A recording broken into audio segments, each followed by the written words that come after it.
पाठ 6 है। एक नई रोशनी। पाठ प्रवेश। स्वयं दृष्टिहीन होते हुए भी दृष्टिहीनों के मसीहा कौन बने? हम सब जानते हैं, वे थे लुई ब्रेल। उन्होंने दृष्टिहीनों को पढ़ने लिखने के योग्य बनाया।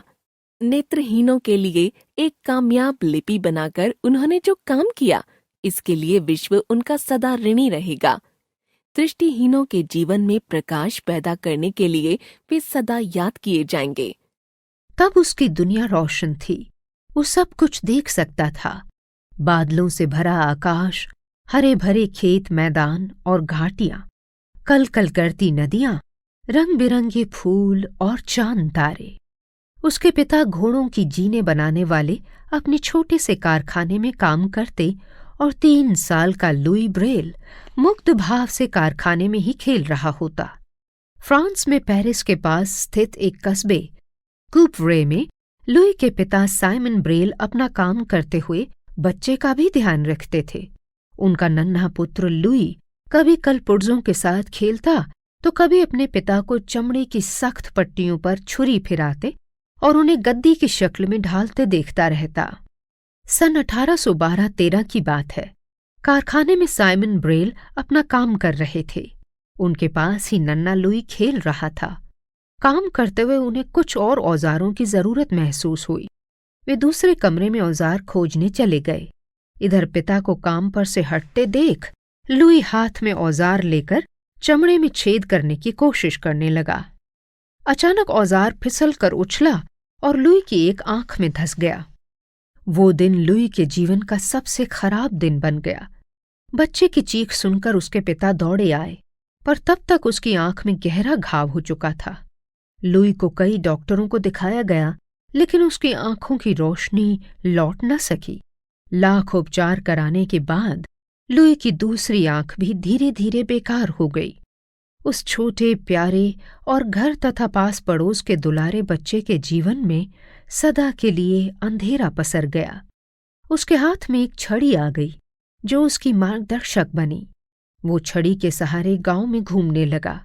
लुई बड़ा होता रहा और लगातार सोचता रहा कि वो किस तरह अपने को एक सामान्य व्यक्ति की तरह जीवन जीने के योग्य बना सकता है। इसी प्रयास में वो अपने पिता के काम में सहायता करता। उसकी देखने की शक्ति खत्म हो गई थी, लेकिन इससे दूसरी क्षमताओं का विकास बाधित नहीं हुआ था। स्पर्श से चीजों को पहचानने की क्षमता, विशेष ध्वनियों को सुनकर अपने परिवेश के बारे में जानने की विशेष क्षमता लुई ने विकसित कर ली थी। उसके पिता ने दृष्टिहीन बच्चों के लिए एक शिक्षण संस्था का पता लगाया और 10 वर्ष की उम्र में उसे पेरिस की उस संस्था में पढ़ने के लिए भेज दिया। लुई बहुत प्रखर और मेधावी छात्र था। उसके शिक्षक उसकी सीखने की क्षमता से चकित थे। उसे संगीत से भी विशेष लगाव था। इसमें उसकी विशेष प्रतिभा प्रकट हुई। उसने पियानो बजाना सीख लिया। स्नातक करने के बाद उसे वहीं शिक्षक नियुक्त कर दिया गया। उन दिनों दृष्टिहीन छात्रों को पढ़ाने के लिए जो तकनीक काम में लाई जा रही थी, उसमें मोटे कागज पर दबाव देकर अक्षरों को कागज के दूसरी ओर उभारा जाता था, ताकि छात्र उन उभरे हुए अक्षरों को उंगलियों से टटोलकर पढ़ सकें। इस पद्धति में अक्षर सामान्य तौर पर बहुत बड़े आकार के भी होते थे। इससे एक छोटे से पाठ को पढ़ने में भी बहुत समय खर्च होता था। लुई को बार बार लगता था कि दृष्टिहीनों के लिए पाठ पढ़ना आसान होना चाहिए। एक दिन लुई को एक खास खबर मिली। वो खबर फ्रांसीसी सेना के कैप्टन चार्ल्स बार्बियर से संबंधित थी। सेना के लोग आपस में शीघ्र सूचनाएं आदान प्रदान करने की विधियों पर काम करते रहते थे। कैप्टन बार्बियर ने रात्रि लेखन के लिए एक नई कूट संकेत तकनीक विकसित कर ली थी, जिससे रात में बिना प्रकाश के लिखा जा सकता था और पढ़ा भी जा सकता था। बार्बियर से मिलने में लुई ने कोई देरी नहीं की।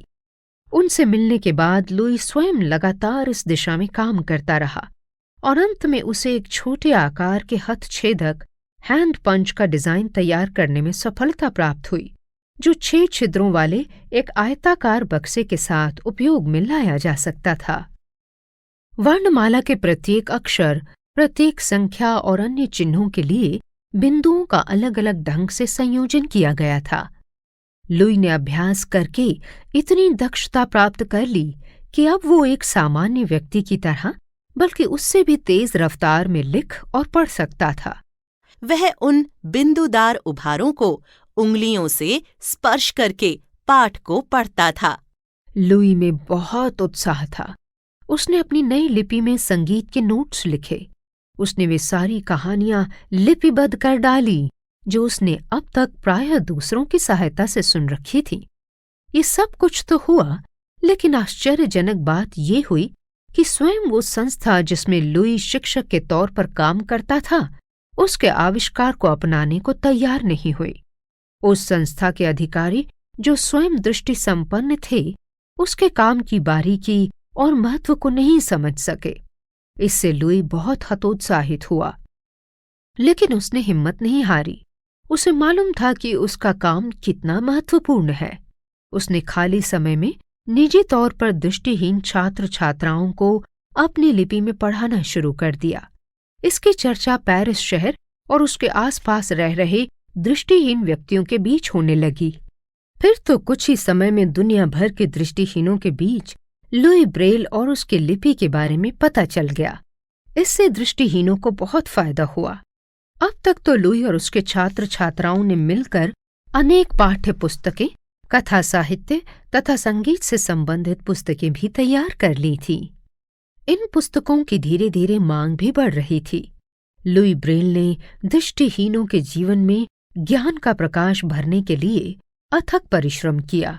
दृष्टिहीन बिना किसी सहायता के समान व्यक्ति की तरह लिख पढ़ सके, ज्ञान अर्जन के क्षेत्र में स्वावलंबी बन सके। इसके लिए उन्होंने एक नई लिपि का आविष्कार किया। इसके बाद लुई ब्रेल का नाम दुनिया के लिए अनजाना नहीं रहा। उनका यश चारों ओर फैला। अनेक शिक्षण संस्थानों ने भी दृष्टिहीनों की शिक्षा के लिए ब्रेल लिपि को अपना लिया। उस संस्था ने भी जिसमें ब्रेल ने शिक्षा प्राप्त की थी और फिर स्वयं शिक्षक बन गए थे। आज दुनिया की तमाम महत्वपूर्ण पुस्तकों का अनुवाद ब्रेल लिपि में हो चुका है। यह काम लगातार चल रहा है। जिनकी आंखों की दृष्टि जाती रही है, वे ब्रेल के माध्यम से ज्ञान की दृष्टि का वरदान पाने में सफल हो रहे हैं।